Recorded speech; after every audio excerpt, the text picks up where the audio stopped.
जय शिवराय. दुर्गवाटा या यूट्यूब चॅनलवरती आपलं सहर्ष स्वागत. तर आज आपण भटकंती करतोय नाशिक जवळ असलेला अजिंक्य असा किल्ला रामशेज. हा किल्ला मराठ्यांनी 6.5 वर्ष मुघलाविरुद्ध लढवला होता. हा किल्ल्याबद्दल अशी आख्यायिका आहे की इथे श्रीराम श्रीलंकेकडे जात असताना त्यांनी काही काळ या किल्ल्यावरती वास्तव्य केलेलं आहे.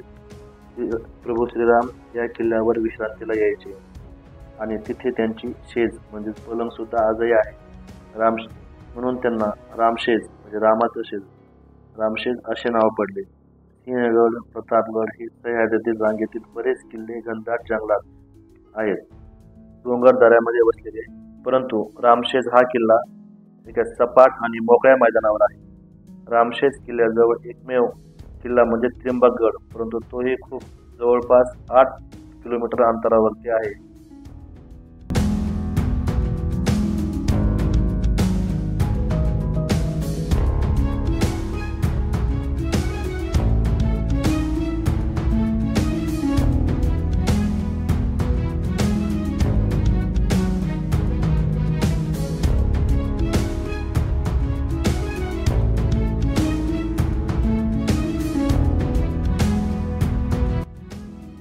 छत्रपती शिवाजी महाराजांच्या निधनानंतर औरंगजेबाने महाराष्ट्र जिंकायचा चंग बांधला होता. मोठ्या सैन्यानिशी तो 1682 महाराष्ट्रावर चाल करून आला. आपल्या शहाबुद्दीन या सरदाराला त्याने नाशिक प्रांतातील किल्ले काबीज करण्याची आज्ञा दिली. रामशेज पासून सुरुवात केली. किल्ल्यावर किल्लेदार होते. ते धाडशी व हट्टे आणि पराक्रमी होते. ते रामशेजच्या तटावरून फिरत राहायचे. दिवस आणि रात्रीही ते कधी झोपायचे नाही हेच कोणाला माहीत नव्हते. किल्ल्यावर तोफा नव्हत्या.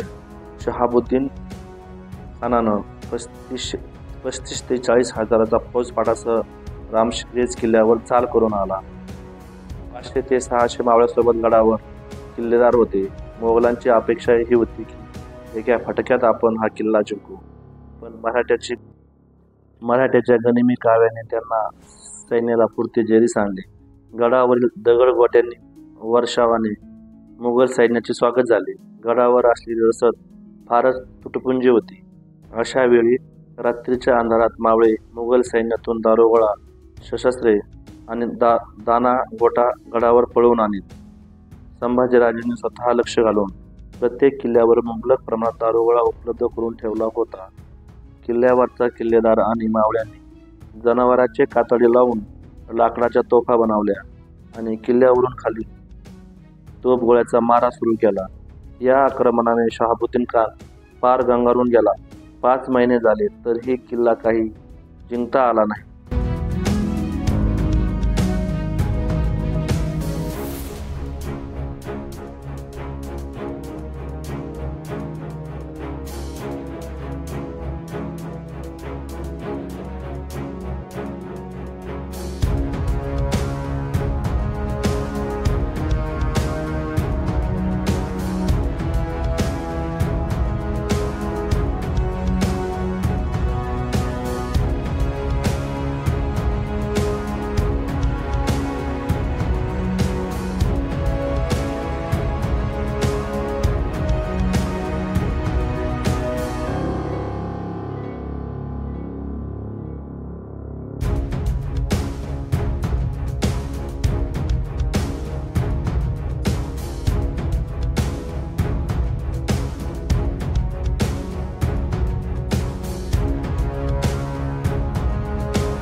मोगलांचे तोफगोळे किल्ल्यावर पोहोचत नव्हते, पण किल्ला तर जिंकायचा होता.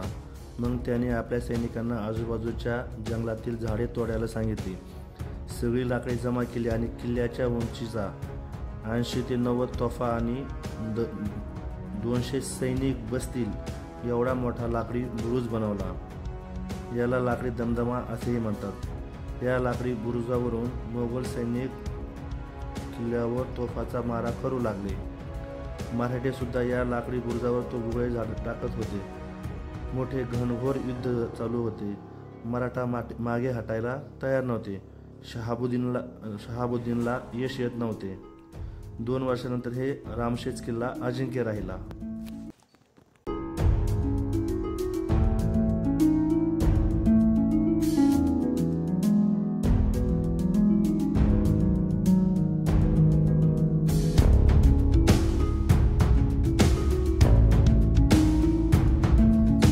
अडीच वर्ष किल्ला मिळत नाही हे बघून औरंगजेबाने शहाबुद्दीनला परत बोलावून घेतले. त्याने रामशेजची मोहीम फतेखान नावाच्या जिगरबाज सरदारावर सोपवली. मग फतेखान 20,000ची फौज घेऊन त्याने रामशेजवर जोरदार आक्रमण चढवले.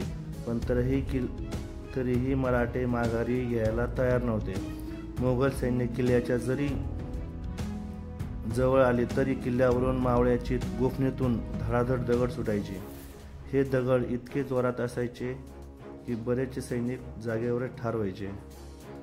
या फतेखानाला मावळे तुसबुरही पुढे येऊ देणार. या मराठ्यांनी फतेखानाच्या सैन्याला सळो की पिवळो करून सोडले. इतका खटोटोप करूनही किल्ला काही शरण येईना. फतेखानाच्या हाती फक्त निराशा आणि अपमानच माघारी आली. फतेखानाच्या तोफेचे गोळे शक्यतो किल्ल्यावर पोहोचत नव्हते, पण त्यातूनही एखादा तोफगोळा किल्ल्यापर्यंत पोहोचत असे. त्या तोफ्याच्या गोळ्यामुळे किल्ल्याची तटबंदी, एखादा बुरुज पडझड होत असे. ते पाहून फतेखान खुश व्हायचा. पण रात्र सोडून सकाळ झाले की ती पडझड, तटबंदी, बुरुज परत बांधून झालेला असायचा. हे दृश्य पाहून फतेखान आश्चर्यचकित व्हायचा. मग मात्र त्याचा राग अनावर झाला होता. किल्ल्यावरचे मावळे, लहान मोठी सगळे माणसे अपार कष्ट करून एका रात्रीतच ही पडलेली तटबंदी बांधून काढायचे. परंतु फतेखानाला मात्र वेगळीच संशय यायला लागला. त्याला वाटू लागले, हे मराठ्याला जादूटोणा येते, भूताटकी येते. म्हणून संध्याकाळी पडलेली तटबंदी सकाळपर्यंत परत जशी ती असायची.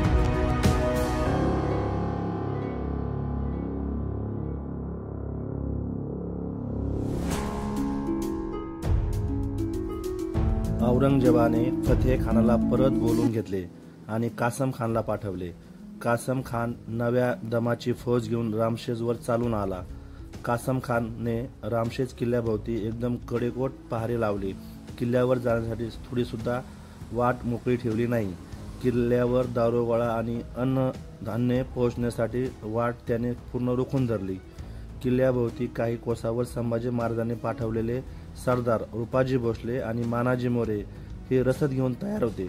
पण कासम खानाच्या या कडक बंदोबस्तातून त्यांना आत जाणं शक्य नव्हतं. गडावर रसद पोहोचता येत नव्हती. किल्ल्यावरचे अन्नधान्य संपत आले होते. गडावरील मावळ्यावर वाईट दिवस आले होते. अन्ना वाचून सगळ्यांचे हालहाल होत होते. ही परिस्थिती पाहता 4 ते 5 दिवसात किल्ला कासम खानाला हातात जाईल असे वाटत होते. पण निसर्ग मराठ्याला धावून आला. खूप जोराचा पाऊस पडला. हा पाऊस सलग 2 दिवस पडत होता.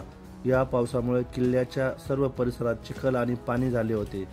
किल्ल्याच्या एका बाजूला तर चिखल पाण्यामुळे मेलेली जनावरांचं मांस सडू लागलं.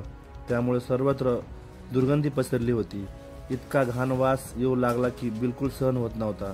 त्या वासाने माणसे आणि जनावरे उलट्या करू लागली. मोगल सैनिकांचा पहारा देणे खूप अवघड होऊ लागले. मग कासम खानानं त्या परिसरातील पहारा थोडा सैल केला. एका दिवसासाठी तेथील सैनिकांना दुसरीकडे शिफ्ट करण्यात आले. तो दिवस सरला, रात्र झाली, रात्रही सरली. दुसऱ्या दिवशी सकाळी पहारे परत पूर्ववत करण्यात आले. तेवढ्यात कासम खानाने किल्ल्यावर पाहिले आणि त्याच्या लक्षात आले की किल्ल्यावरचे मावळे ताजेतवाने दिसत होते. त्यांचा जीव आला होता. इतकेच नव्हे तर तिथे काही नवीन मावळेही दिसत होते. कासम खान चक्रावून गेला. मग त्याला त्याची चूक लक्षात आली. आदल्या रात्री दुर्गंधीमुळे त्याने पहारे कमी केले होते. त्याचाच फायदा घेऊन दबा धरून बसलेले रूपाजी आणि मानाजी यांची फौज रसद, अन्नधान्य, दारुगोळा किल्ल्यावर पोहोचून आले होते. कासम खानाला कळून चुकले की रामशेज काबीज करणे फक्त स्वप्नच राहणार आहे.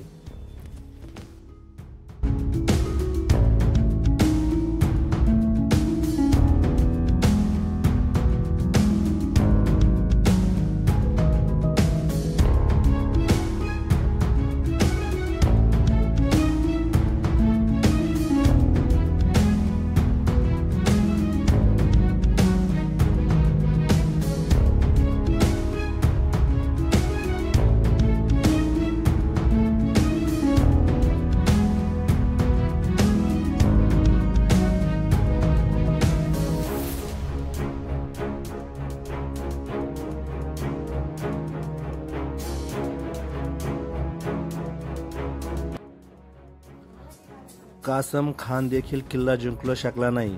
तब्बल 6.5 वर्ष हा किल्ला मराठ्यांनी लढवत ठेवला आणि रामशेज शेवटपर्यंत अजिंक्य किल्ला राहिला.